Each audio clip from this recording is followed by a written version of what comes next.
दोस्तों, महाभारत काल में एक से बढ़कर एक शक्तिशाली योद्धा शामिल हुए थे।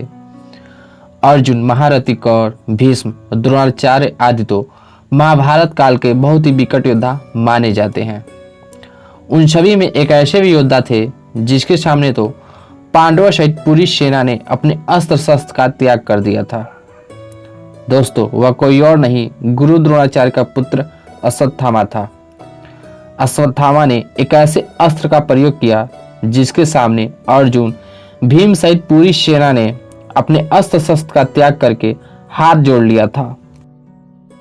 दोस्तों, वीडियो में आगे बढ़ने से पहले हम आपको बता देना चाहते हैं, यह चैनल सनातन धर्म के प्रचार प्रसार के लिए बनाया गया, जहां पर आपको सदा सनातन धर्म से जुड़ी जानकारियां मिलती रहेंगी।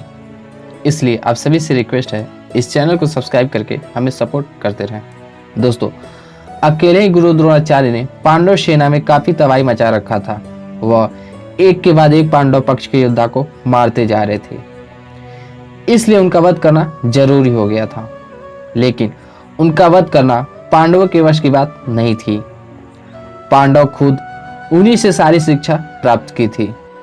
तब भीम ने एक अश्वत्थामा नाम के हाथी का वध किया।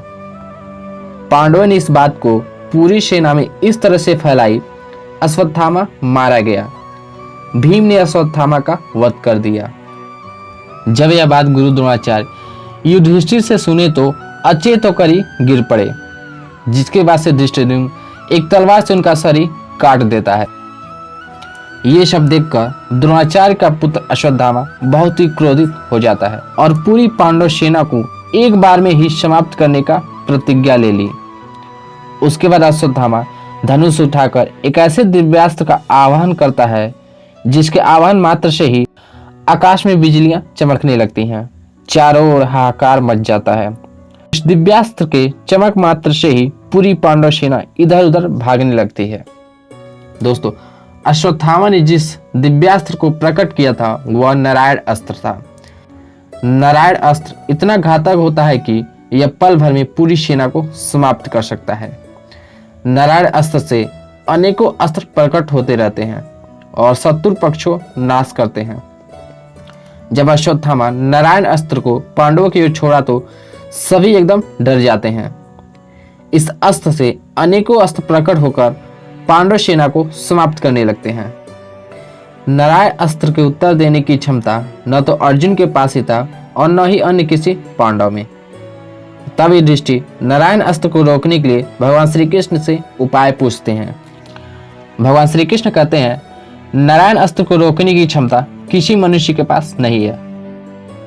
अगर इसके उत्तर में किसी भी अस्त्र का प्रयोग किया गया तो नारायण अस्त्र और भी ज्यादा घातक होने लगेगा। नारायण अस्त्र के प्रभाव को रोकने का मात्र एक ही उपाय है।